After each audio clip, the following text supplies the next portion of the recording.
Pwede na tayong kumanta ng laban-laban, bawi-bawi, laban-laban, bawi-bawi. Yan.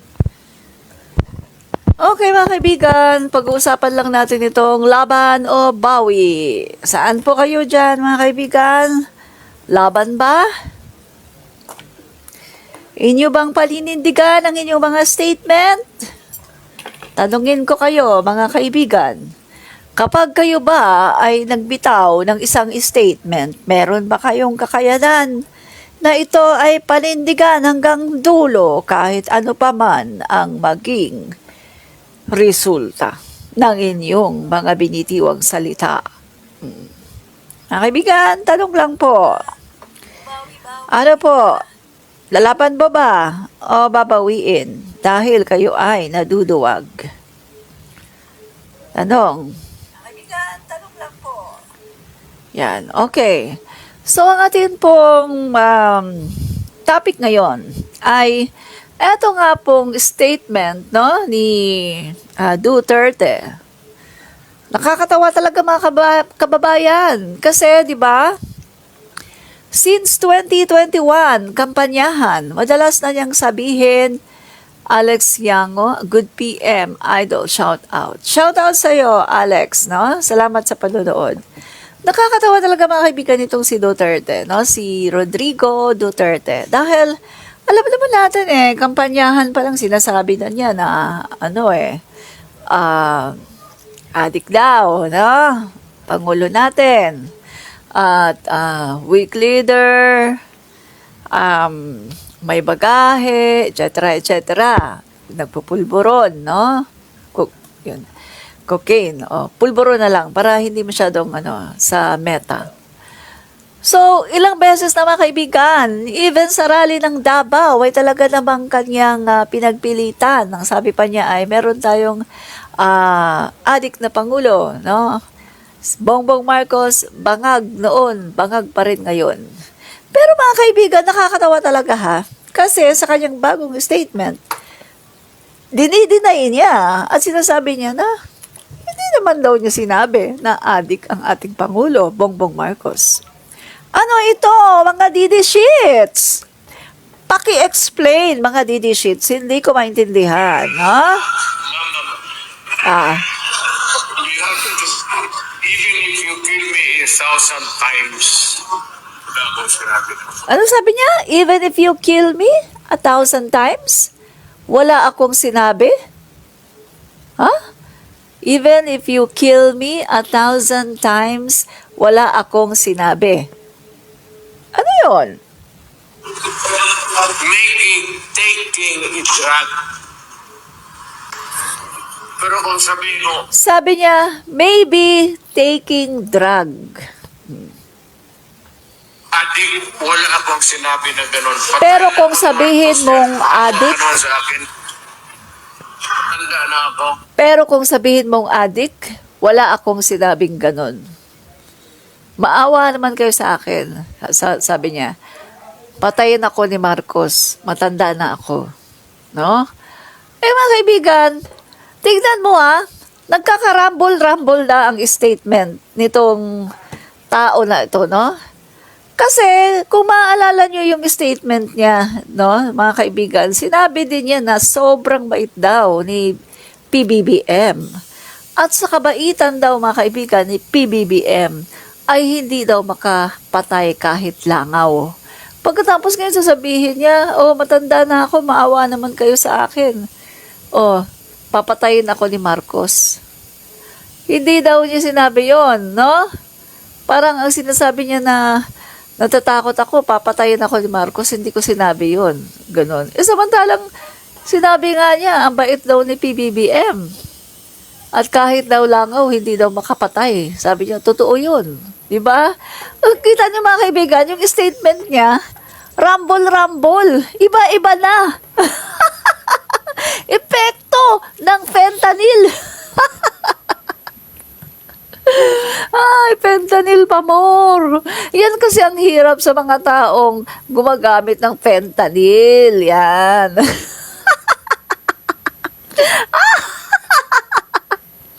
Mga kaibigan, nagmumukha tuloy silang kengkoy at clown. Ay, nako. Tuloy natin na. Handa na ako. Okay namin noon. Tama nga.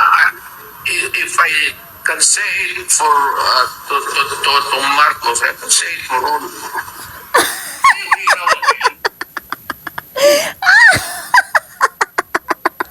Sa takot yata niya, mga kaibigan, sabi niya, kung masasabi ko kay Marcos, pwede kong sabihin sa lahat. Ay, sabi pa niya, mga kaibigan, hindi ka daw ba nag-antibiotic? Hindi ka daw ba nag-aspirin? Hindi ka daw umiinom ng gamot?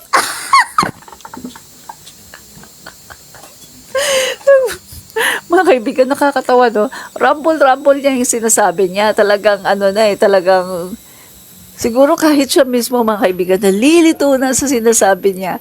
Kasi talagang, palagay ko, nag-ano na lang to o nagdi-deny, nagpapalusot, o kumbaga, nagkukunwaring loko-loko. Para nang sa ganon, hindi siya makulong, no? Magpi-plead siya ng insanity. Pag dumating yung ICC, tuloy natin, no? Kasi, mga kaibigan, may ganun naman, di ba? Pag nag-plead ka ng insanity, di ba? Pwedeng gano'n yun, mga kaibigan. Pwedeng maging ground yun, no? Para hindi siya makulong. Tuloy natin. Kay antibiotic na to, kay aspirin. They're all drugs. This is the way to pick that too. Antibiotic, hindi ka daw ba nagka-antibiotic, hindi ka daw ba nagka-aspirin, lahat naman daw yan, drugs. Tuloy natin. Wala pong sinabi na sa patay na po ni Marcos yan. Takot pa naman ako mamatay na matanda na ako. So, wala daw siyang sinabi. Hindi daw niya sinabi, mga guys, na adik ang Pangulo, no? Hindi daw niya sinabi. Kita nyo, grabe, no? Pabago-bago ang kanyang isip, no? So, mga guys, hindi lang yan, Eto pa. Di ba sandali, ko yung picture, Tingnan natin yung picture. Saan na ba yun?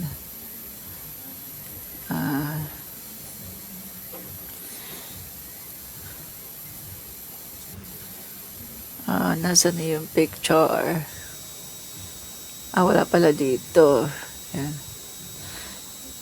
Sige na nga, hindi ko napapakita sa inyo. Alam niyo rin ba, mga guys, na talagang totoo yung sinasabi, no, na yung mga anak, no, kung ano yung magulang, mga kaibigan, namamana talaga ng anak. Kung yung mga magulang, no, ay inconsistent, sabihin natin kung yung father ay inconsistent, kasi hindi naman natin masyadong kilala yung nanay, kung paano mag-isip, kung paano, kasi hindi naman siya government officials, no? So, itong tatay na lang. Yung tatay, kita nyo, mga kaibigan, pabago-bago ng isip, pabago-bago ng salita. Mula nang tumakbo siya sa pagkapangulo, no? Doon lang naman natin siya nakilala, kasi hindi naman natin siya kilala, di ba? Ako, hindi ko naman siya kilala nakilala ko lang siya nung naging pangulo na talaga siya. So, since nung naging pangulo siya, mga kaibigan, naobserbahan ko, ang dami-dami niyang statement. Pero, palagi niyang binabali yung kanya mga statement. Tapos, iba na naman. Pagkatapos, babalik na naman yan. Pagkatapos, iba na naman. Ang gulo. Mga kaibigan, epekto talaga ng fentanyl. So, tama talaga yung sinasabi ng ating Pangulo, Bongbong Marcos, na dapat tignan ng doktor, no? Ano ba yung nangyayari? No? I-check up talaga ito, yung dating Pangulo. Kasi kawawa naman, mga kaibigan, Kasi, biro mo, sinisira niya yung sarili niya.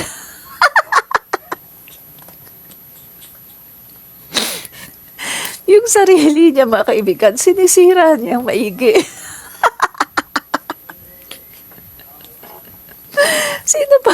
Sino Sinong maniniwala sa kanya, mga kaibigan? Kung biro nga, kapag may ganito kang tao na kausap,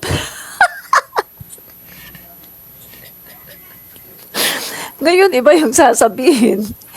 Mga paglipas ng ilang araw, iba na naman yung sasabihin, babawiin.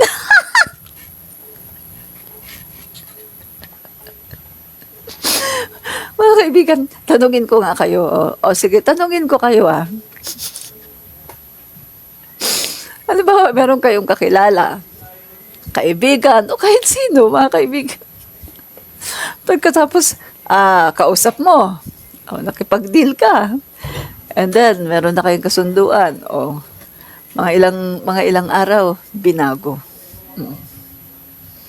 Anong iisipin mo? Tapos, pagkaraan na naman ng ilang araw, ibabalik na naman. Tapos, pagkaraan na naman ng ilang araw, iba na naman yung sasabihin niya.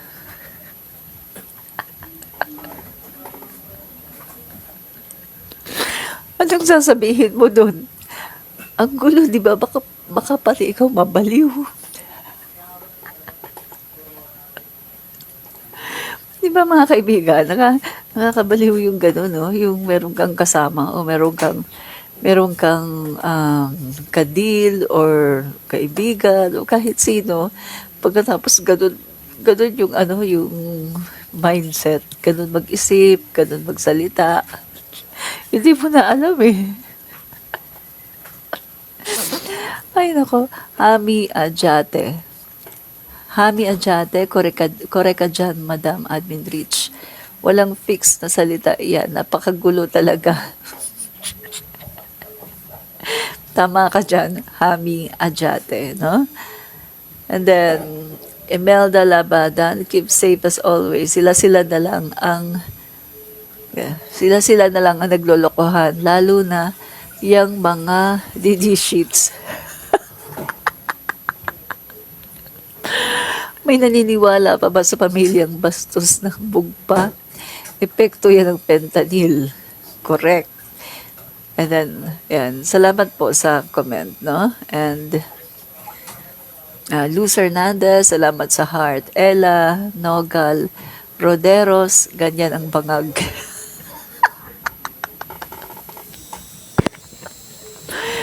Tama po kayo dyan. Ganyan talaga, no? So, mga kaibigan, sabi ko nga yung kanila mga sinasabi, bumabalik sa kanila lahat. Panay ang sabi nila kay PBBM na adik. Pero kita niyo, mga kaibigan, nasa kanila yung manifestation. Ay, nako. Okay. Tapos, ito pa. Ito.